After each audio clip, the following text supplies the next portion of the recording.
কিশোরগঞ্জের যুবক ভাই আমার, আজকে দুনিয়ার পিছনে এত পাগল হইলা, যেই দুনিয়ার এত আপন বানাইলা, দুনিয়াতে একটা রোগ হয়ে দুনিয়া থেকে বিদায় হয়ে গেলে আমার অপেক্ষায় আর কেউ থাকবে না, আমার বাড়িওয়ালি আমার অপেক্ষায় আর থাকবে না, সবাই সবার মতো চলবে, আমি শুধু থাকবো না। ঠিক কিনা? মরণ থেকে যতই পালাও, মরণ তোমায় নিবে ঘিরি, যদিও সুদূর আকাশ পানে লোকাও সেথায় লাগে সিঁড়ি। ঠিক কিনা বলেন? নদী পথে নৌকা চালাও ও মাঝি ভাই, বেলা ডুবার আগে আমি ওপার উঠতে চাই, ডুবে গেলে বেলা রে আর উঠে না, ভেঙে গেলে মেলা রে আর তো জমে না। এজন্য 1 নম্বর গুণের নাম কি? জোরে আওয়াজ করে বলবেন, 1 নম্বর গুণের নাম ঈমানের বড় দাম।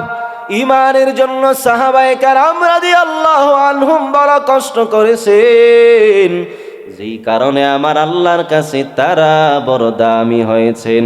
আল্লাহ তাআলা নিজেই বলেন, রাদিয়াল্লাহু আনহুম ওয়া রাদু আন, সাহাবায়ে কেরামের উপরে আমার আল্লাহ নিজে খুশি হয়েছে এবং সাহাবায়ে কেরামও আমার আল্লাহর উপরে খুশি হয়ে গেছেন। এই জন্য ঈমান 1 নম্বর গুণের নাম। ঈমান যার ভেতরে থাকবে সে হবে জান্নাতের মেহমান। ঈমান হলো একের মতো, একের পরে শূন্য লাগাইলে যেমন দাম, একের পরে একটা শূন্য লাগালে কত হয়? আরেকটা লাগালে 100 হয়ে যায়, আরেকটা 1000। ঈমান যার থাকবে ওই ঈমানের কারণে তার আমলের দাম বাড়তে থাকবে। জোরে বলেন আল্লাহু আকবার। ঈমান সারা দান করলে লাভ নাই, অথচ ঈমানের পরে দানের বড় লাভ। সাহাবায়ে কেরাম রাদিয়াল্লাহু আনহুম ঈমানের পরে তারা দান করেছেন, এজন্য তাদের দাম বেড়ে গেছে। সাহাবায়ে কেরাম দানের মধ্যেও প্রতিযোগিতা করেছে। নবী তাবুকে যুদ্ধে যাবেন, হযরতে আবু বকরকে হযরতে উমরকে দুইজন দানের বস্তু নবীর কাছে নিয়ে আসলো। আনার পরে নবী হযরতে উমর মনে করলেন যে আজকে আমি জিতে যাব, আজকে আমি সব মাল অর্ধেক মাল নিয়ে আসছি। কিন্তু আমার নবীর সাহাবী আবু বকর, ওই আবু বকর তো আমার নবীর বড় প্রিয় সাহাবী, ওই আবু বকর রাদিয়াল্লাহু আনহুকে আমার নবী প্রশ্ন করে নাই কি এনেছো, বরং আবু বকর রাদিয়াল্লাহু আনহুকে আমার নবী প্রশ্ন করলেন, আবু বকর বাসার মধ্যে তুমি কি রেখে আসছো? আবু বকর জবাব দেয়, নবী আমার ঘরে আল্লাহ এবং তার রাসূলকে রেখে এসেছি। সুবহানাল্লাহ। এজন্য ভাইরা আমার, ঈমানের জন্য কষ্ট করার দরকার আছে না নাই? সব কিছু দেয়া যাবে, তবে ঈমান দেয়া যাবে। ঈমান দেয়া যাবে না। আমরা মৃত্যুর মুখে দাঁড়াইয়াও বলবো আমরা জীবন দিতে রাজি, কিন্তু আমাদের দামি ঈমান আমরা দিব না। ঠিক কিনা বলেন? Every soul will test death and you will also be given your compensation on the day of resurrection. Allah বলেন তোমাদের প্রত্যেকের মৃত্যুবরণ করতে হবে। সুবহানাল্লাহ। মৃত্যু হবে। মৃত্যু যদি না হয় তাহলে যারা জালেম আছে তাদের বিচার হবে না। ঠিক কিনা? গত সময়ে আমাদেরকে যারা উলামায়ে কেরামকে যারা ধরে ধরে বন্দি করেছে তাদের বিচার হওয়া দরকার আছে না এই দেশে? আল্লামা সাইদি রহমতুল্লাহ আলাই তিনি জেলখানার জীবদ্দশায় তার জীবনটা শেষ হয়েছে। তাদের যেই জালেমেরা তার উপর জুলুম করেছে তাদের বিচার এই জমিনের মধ্যে হওয়ার দরকার আছে না নাই? জোরে বলেন। আল্লামা মামুনুল হক দামাত বারাকাতুহুমুল আলিয়াকে যারা বিনা দোষে যারা দোষী করেছে, যারা জেলখানায় তাকে আবদ্ধ করেছে, তাদের বিচার এই জমিনের মধ্যে হওয়া দরকার আছে না নাই? জোরে বলেন, আছে না নাই? আমরা স্বৈরাচারদেরকে এই বাংলার জমিন থেকে এতদিন পর্যন্ত তাদেরকে ফেরাতে পারি নাই, কিন্তু যুবকেরা যখন 5ই আগস্ট যখন তারা জাগ্রত হয়েছে, তখন সেই স্বৈরাচার তথাকথিত স্বৈরাচার এই বাংলার জমিন থেকে এক মুহূর্তের মধ্যে পালাতে বাধ্য হয়েছে। ঠিক কিনা বলেন? আওয়াজ করে বলেন ঠিক কিনা? শাহজালাল রহমতুল্লাহ আলাই সিলেটের জমিনে তিনি যখন তার তাকবীর দিয়েছিলেন, তখন সেই গৌর গোবিন্দ জালেমের প্রাসাদ ভেঙে চৌচির হয়েছিল। আজ যদি এই বাংলার জমিনে হক্কানে উলামায়ে কেরামদের নেতৃত্বে আমাদের এই সাধারণ জনগণ জেগে ওঠে, বাংলার জমিন থেকে যেই কোনো বাতিলেরা মুহূর্তের মধ্যে পালাতে বাধ্য হবে। কথা বলেন ঠিক কিনা? আমরা কি কাউকে ভয় পাই? কোন দলকে আমরা ভয় পাই? হ্যাঁ, আমরা ভয় পাই না। এটা আমাদের বাংলার ঐতিহ্য, ঠিক কিনা? এই জমিন শাহজালাল রহমতুল্লাহ আলাই, শাহপরান রহমতুল্লাহ আলাই, শাইখুল হাদিস আল্লামা আজিজুল হক রহমতুল্লাহ আলাই, তাদের চরণভূমিতে এই জমি সিক্ত হয়েছে। বহু লক্ষ লক্ষ উলামায়ে কেরামের জমিন এটা। এই জমিনের মধ্যে কোনো পাপাচার, কোনো স্বৈরাচার ক্ষমতার মসনদে বসে থাকবে, এই ক্ষমতা কাউকেই দেয়া হবে না। কথা বলেন ঠিক কিনা? জাগ্রত থাকবেন তো ইনশাআল্লাহ। আমরা কোনো দল মত বুঝি না। যেই দল কোরআনের পক্ষে, আমরা সেই দলের পক্ষে। কথা বলেন ঠিক কিনা? যেই দল কোরআনের বিরুদ্ধে কথা বলবে, যেই দল উলামায়ে কেরামের বিরুদ্ধে কথা বলবে, যেই দল উলামায়ে কেরামের ইজ্জত আবরুকে নষ্ট করতে চাইবে, আমরা সেই দলকে আমরা মুহূর্তের মধ্যে এই জমিন থেকে তাদেরকে আমরা ছড়াতে চাই। কথা বলেন ঠিক কিনা? এজন্য কোরআনকে মাইনাস করে, উলামায়ে কেরামকে মাইনাস করে যে দল উপরে উঠতে চায়, বুঝতে হবে এই দলের মতলব কখনোই ভালো হতে পারে না। রাগ করতেছেন কেউ? আমরা দলের বিরুদ্ধে, আমরা আওয়ামী লীগের বিরুদ্ধে, আমরা বিএনপির বিরুদ্ধে, আমরা কোনো দলের বিরুদ্ধে নয়। তবে যেই দল কোরআনের বিরুদ্ধে, আমরা সেই দলের সঙ্গে সেই দলের সঙ্গে আছেন। বলে কি এটা? ভাইয়ারা আমার, রাত্র গভীর হয়ে গেছে, আলোচনা হবে কি হবে না আরো? যেহেতু আপনাদের এলাকার এটা স্বভাব, অতি রাত্রে আলোচনা হয়, অতএব আপনারা বসা থাকলে আমি আলোচনা করব। কারা কারা থাকবেন দুটা হাত তোলেন। না মানে আল্লাহ কবুল করুক, জোরে বলেন আমিন। আমি আপনাদের সামনে কোরআনে হাকিম থেকে একটি আয়াত সূরা তেলাওয়াত করেছি, যেই সূরাটার নাম হচ্ছে সূরা আসর। কি নাম? সূরা আসর। সময়ের কসম খেয়েছেন আল্লাহ। কিসের কসম? সময়ের কসম কেন খেলেন আল্লাহ তাআলা? বলে এই জন্য খেয়েছেন, কারণ মানুষ যত কাজ করে প্রত্যেকটা কাজের সময়ের সঙ্গে সম্পর্ক আছে না নাই? হ্যাঁ, আছে। আবার আল্লাহ তাআলার যত নিদর্শন এই পৃথিবীময় আছে, সমস্ত নিদর্শনগুলো যুগে যুগে সময়ের সাথে সম্পৃক্ত ছিল, ঠিক কিনা? এজন্য আল্লাহ তাআলা বলেন ওয়াল আসরি, সময়ের কসম খেয়ে আমার আল্লাহ বলেন, সময়ের কসম খেয়ে আল্লাহ বলেন ইল্লাল্লাযীনা আমানু ওয়া আমিলুস সলিহাত। আল্লাহ বলেন সময়ের কসম, পৃথিবীর প্রত্যেকটা মানুষ ক্ষতিগ্রস্ততার মধ্যে আছে। বক্সে সাউন্ড বাড়ান, বাইরে যাতা হোক সমস্যা নেই, বক্সে বাড়ান, রিভার দিয়ে একটু মিল করে দেন আওয়াজটা। আল্লাহ তাআলা বলেন সময়ের কসম, সময়ের কসম খেয়ে আমার আল্লাহ বলেন ইন্নাল ইনসানা লাফি খুসর। আল্লাহ বলে সময়ের কসম, পৃথিবীর প্রত্যেকটা মানুষ ক্ষতিগ্রস্ততার মধ্যে আছে। তবে কারা ক্ষতিগ্রস্ত নয়? আল্লাহকে যদি প্রশ্ন করি, আমার আল্লাহ জবাব দিবে বান্দা সময়ের কসম, পৃথিবীর মানুষগুলো ক্ষতিগ্রস্ততার মধ্যে আছে। তবে চারটা গুণ যাদের ভেতরে থাকবে তারা কখনোই ক্ষতিগ্রস্ত হবে না। জোরে বলেন আল্লাহু আকবার। আর জোরে বলেন আল্লাহু আকবার। আল্লাহ তাআলা সময়ের কসম খেয়ে বলে সময়ের কসম ইল্লাল্লাযীনা আমানু, চার গুণ যাদের ভেতরে থাকবে আল্লাহ বলে ওই মানুষগুলো ক্ষতিগ্রস্ত হবে না। এই মানুষ সারা যারা আছে পৃথিবীর মধ্যে সবাই ক্ষতিগ্রস্ত হয়ে যাবে। ইন্নাল ইনসানা লাফি খুসর। আল্লাহ তাআলা বলেন পৃথিবীর যত মানুষ আছে সব মানুষেরা ক্ষতিগ্রস্ত হবে। তবে চার গুণ, চারটা কোয়ালিটি যাদের ভেতরে থাকবে ওই বান্দারা কখনোই ক্ষতিগ্রস্ত হবে না।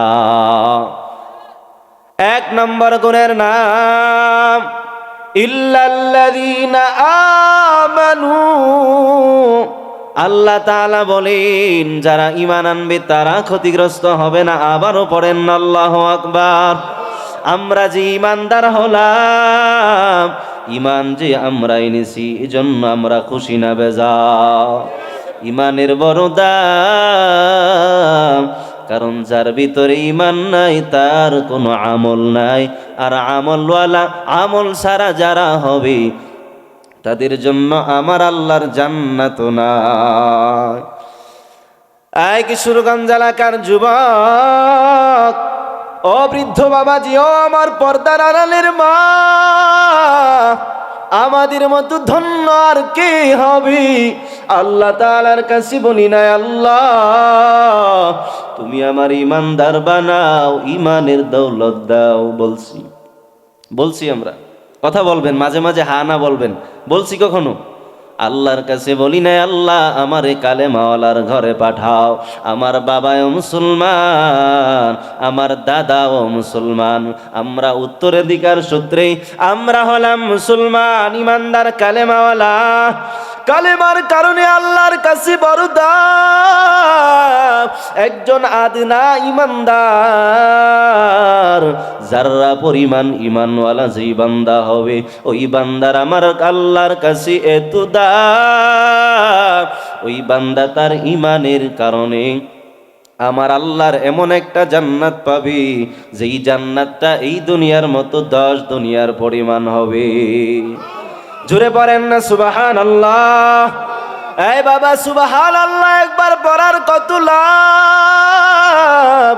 একবার যদি আপনি সুবহানাল্লাহর আওয়াজ দেন, আল্লাহর নবী রাহমাতুল লিল আলামিন বলেন, জান্নাতের মধ্যে এমন একটা গাছ লাগানো হবে, যেই গাছের দূরত্বটা আরবের তেজি ঘোড়া দিয়া, দ্রুতগামী ঘোড়া দিয়া যদি 500 বছর দৌড়ানো হয়, ওই গাছের দূরত্ব শেষ করতে পারবে না। ওইটা কি বট গাছ? হ্যাঁ, মেড্ডা গাছ? কি গাছ বুঝলে বলেন তো, কিসের গাছ হতে পারে ওইটা? বলেন না, কেউ বলেন, একজন বলেন। ফলের গাছ হবে। কিসের গাছ? একটা গাছ যদি এত বড় হয়, ওই গাছের মধ্যে কি পরিমাণ ফল হতে পারে? সুবহানাল্লাহ, জোরে বলেন। এত বড় জান্নাত, এত আরামের ঘর, ওই জান্নাতের মধ্যে গেলে এত নিয়ামত কেমন করে শেষ করব?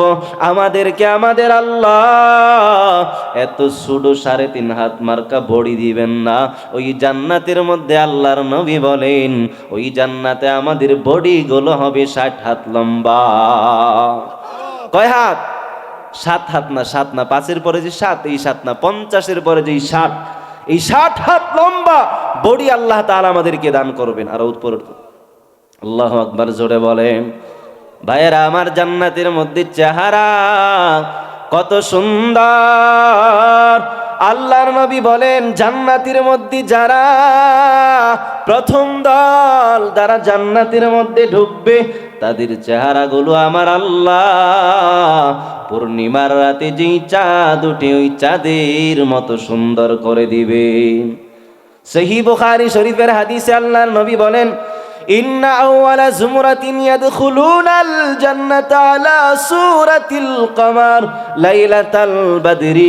নবী বলেন, জান্নাতের প্রথম দল তারা যখন জান্নাতের মধ্যে ঢুকবে, তাদের চেহারাগুলো আমাবস্যার রাতে, পূর্ণিমার রাতে যেই চাঁদ আকাশের মধ্যে ওঠে, ওই চাঁদের মতো সুন্দর হবে।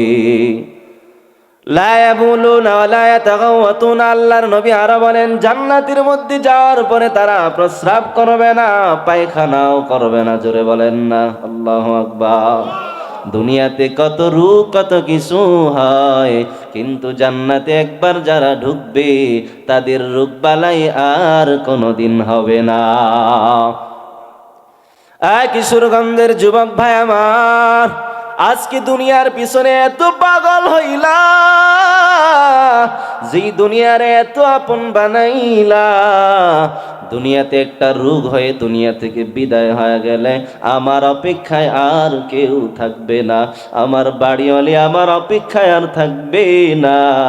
সবাই সবার মতো চলবে, আমি শুধু থাকবো না। ঠিক কিনা? মরণ থেকে যতই পালাও, মরণ তোমায় নিবে ঘিরি। যদিও সুদূর আকাশ পানে লোকাও সেথায় লাগে সিঁড়ি। ঠিক কিনা বলেন? নদী পথে নৌকা চালাও ও মাঝি ভাই, বেলা ডুবার আগে আমি ওপার উঠতে চাই। ডুবে গেলে বেলা রে আর ওঠে না, ভেঙে গেলে মেলা রে আর তো জমে না। এজন্য 1 নম্বর গুণের নাম কি? জোরে আওয়াজ করে বলবেন 1 নম্বর গুণের নাম ঈমানের বড় দাম। ঈমানের জন্য সাহাবায়ে কেরাম রাদিয়াল্লাহু আনহুম বড় কষ্ট করেছেন, যেই কারণে আমার আল্লাহর কাছে তারা বড় দামি হয়েছেন। আল্লাহ তাআলা নিজেই বলেন রাদিয়াল্লাহু আনহুম ওয়া রাদু আন।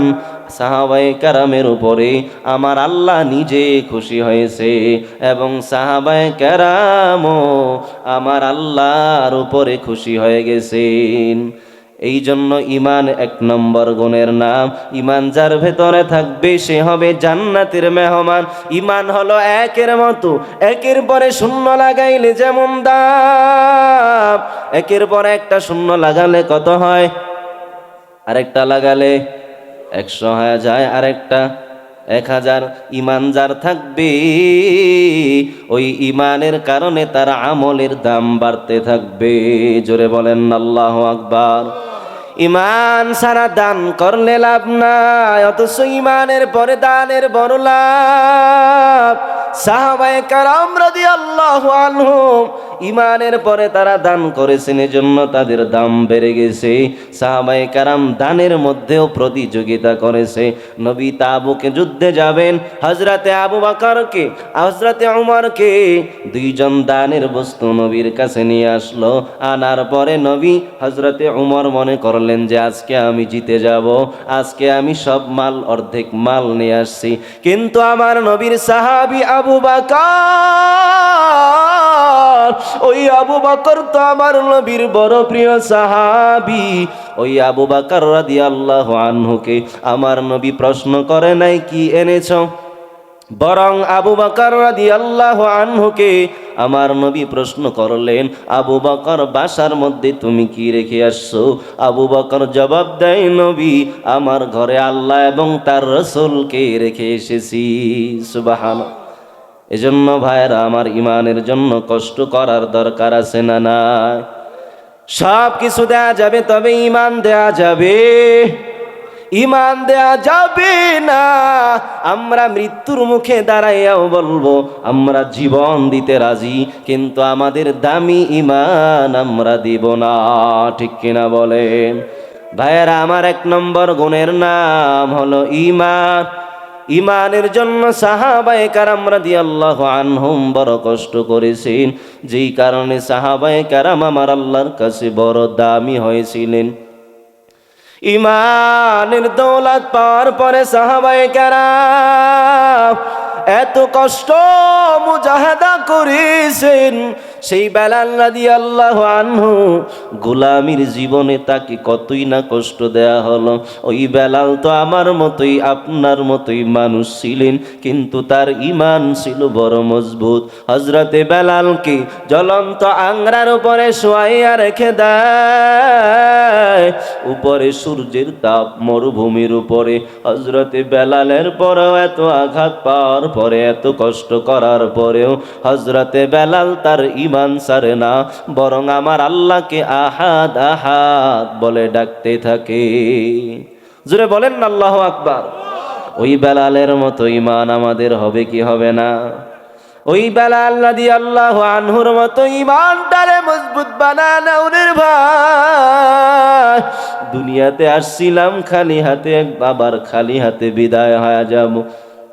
এই জন্য ঈমান নামক দৌলত নিয়ে যদি যেতে পারি, আমার আল্লাহ এমন সুন্দর একটা জান্নাত দিবে, যেই জান্নাতের মধ্যে হুর পড়ে থাকবে। দুনিয়াতে আজকে যেই নারীর পিছনে ঘোরা, ওই নারীর অসুস্থতা আছে না নাই? কিন্তু জান্নাতের মধ্যে যেই নারীরা থাকবে, যেই হুর থাকবে, তাদের কোনো রোগ বালাই হবে না। তাদের ভেতরে যে রক্ত চলাচল হয়, ওই রক্ত চলাচল পর্যন্ত দেখা যাবে। সুবহানাল্লাহ, জোরে বলেন। ভাইয়েরা আমার, ঈমানের জন্য যারা কষ্ট করেছে তারাই শুধু ঈমানের মূল্য বুঝেছে। আল্লাহর নবীর সাহাবী হযরতে সালমান ফারসি রাদিয়াল্লাহু আনহু, কি নাম? সালমান ফারসি রাদিয়াল্লাহু আনহু পারস্য সিরিয়া, সেই সালমান ফারসি রাদিয়াল্লাহু আনহু ঈমানের জন্য দৌড়ায়। সালমান ফারসি রাদিয়াল্লাহু আনহু ঈমানের জন্য পারস্য সিরিয়া মদিনার দিকে রওয়ানা। সেই সালমান ঈমানের মূল্য বুঝেছে, বুঝার কারণে বাবার ঘর ছেড়েছে। বাবার এত সুন্দর বাড়ি, ধনী মানুষ, সব সারিয়া সালমান ফারসি রাদিয়াল্লাহু আনহু এবার চলে গেল সিরিয়ায়। শাম দেশে যাওয়ার পরে হযরতে সালমান সেখান থেকে আবার চলে গেল আম্মরিয়ায়। এইভাবে পাদ্রীর ঘর ছেড়ে ছেড়ে এবার সালমান অবশেষে আম্মরিয়া এলাকায় যাওয়ার পরে পাদ্রীর কাছে থাকে, খ্রিস্ট ধর্মের আমল করে তিনি। অবশেষে পাদ্রীর যখন ইন্তেকাল হবে, পাদ্রীর কাছে জিজ্ঞেস করে, গুরু আমার, আপনার পরে আমি কার কাছে যাব?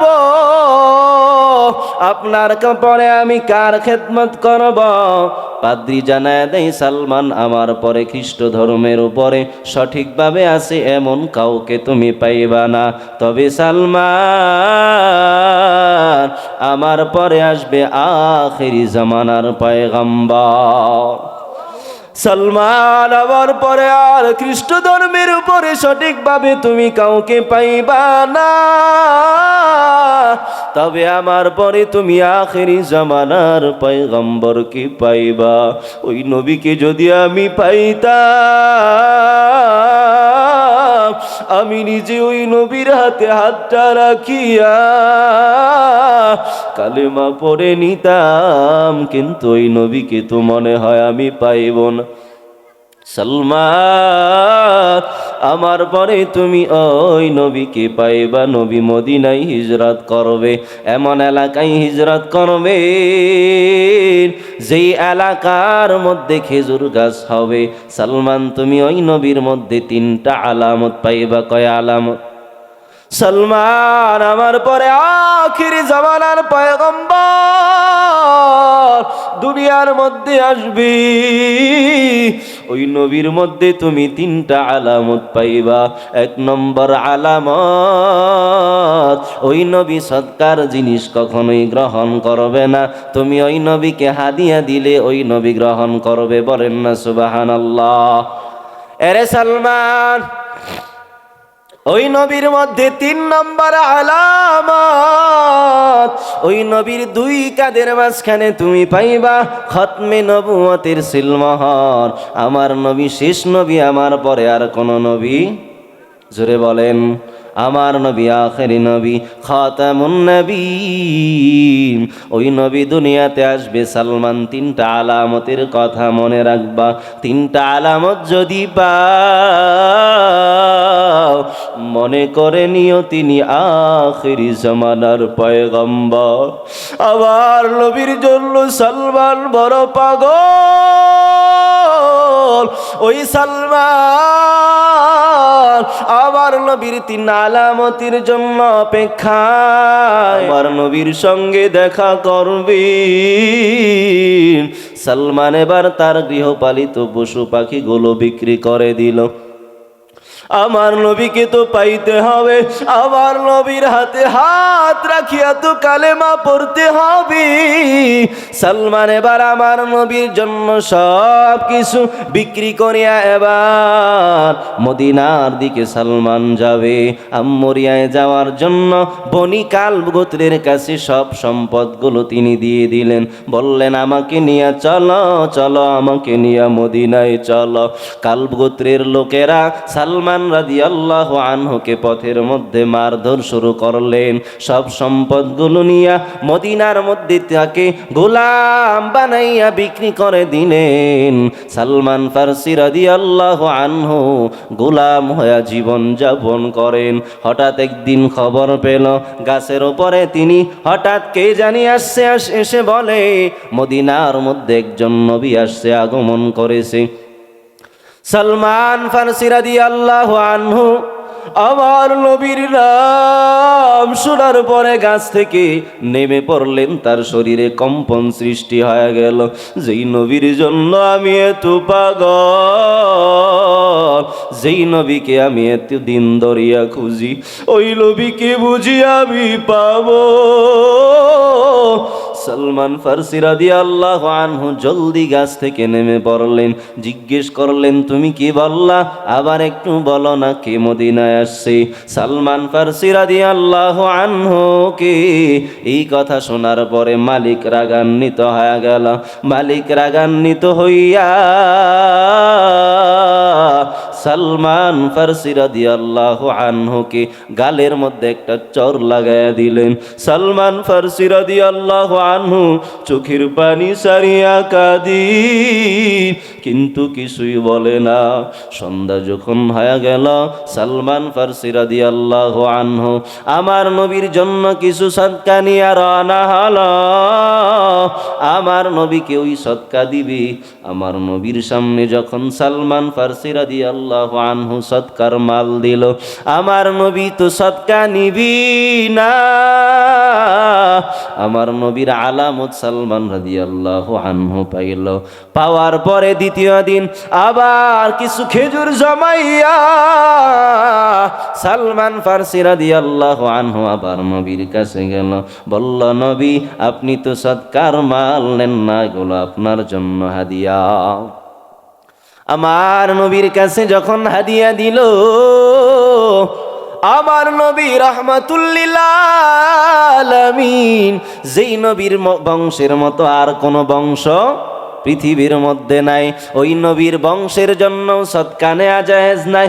আমার নবীর জন্য যখন সালমান এবার যখন হাদিয়া নিয়ে গেল, আমার নবী নিজেও খাইল, সাহাবায়ে কেরাম রাদিয়াল্লাহু আনহুম কেউ খাওয়ালেন। খাওয়ানোর পরে সালমান ফারসি রাদিয়াল্লাহু আনহু বুঝতে পারলেন 2 নম্বর আলামত নবীর মধ্যে পাওয়া গেছে। এবার 3 নম্বর আলামত, আমার নবীর 2 কাঁধের মাঝে খতমে নবুয়তের সিলমোহর। সালমান ফারসি রাদিয়াল্লাহু আনহু আমার নবীর মধ্যে 3 নম্বর আলামতটা খুঁজি। 3 নম্বর আলামত যখন খোঁজার জন্য আমার নবীর চতুর্পার্শ্বে সালমান ফারসি রাদিয়াল্লাহু আনহু ঘুরে, আমার নবী রাহমাতুল লিল আলামিন বুঝতে পারলো, বুঝার আর বাকি নাই। আমার নবী এবার সালমান ফারসি রাদিয়াল্লাহু আনহুকে দেখে, আমার নবীর গায়ে 2টা চাদর সালমান ফারসি রাদিয়াল্লাহু আনহুকে আখেরি জামানার শেষ নবুয়তের সিলমোহরটা দেখাইবার জন্য আমার নবী তো রাহমাতুল লিল আলামিন, আমার নবী 2টা চাদর সঙ্গে সঙ্গে সরায়া দিলেন। আল্লাহু আকবার জোরে বলে। আমার নবীর জন্য সালমান রাদিয়াল্লাহু আনহু তো বড় পাগল, যেই নবীর জন্য, যেই ইমানের জন্য বাবার বাড়ি আমি সারলাম, যেই নবীর জন্য আমি গোলাম হইলাম, যেই নবীর জন্য আমার সব সম্পদ আমি বিক্রি করে দিলাম, ওই নবীকে আজকে সালমান পাইল। পাওয়ার পরে সালমান ফারসি রাদিয়াল্লাহু আনহু নবীর 3 নম্বর আলামতটা যখন দেখলো, দেখার সঙ্গে সঙ্গে সালমান ফারসি রাদিয়াল্লাহু আনহু আমার নবীকে পিছন থেকে জড়াইয়া ধরলেন।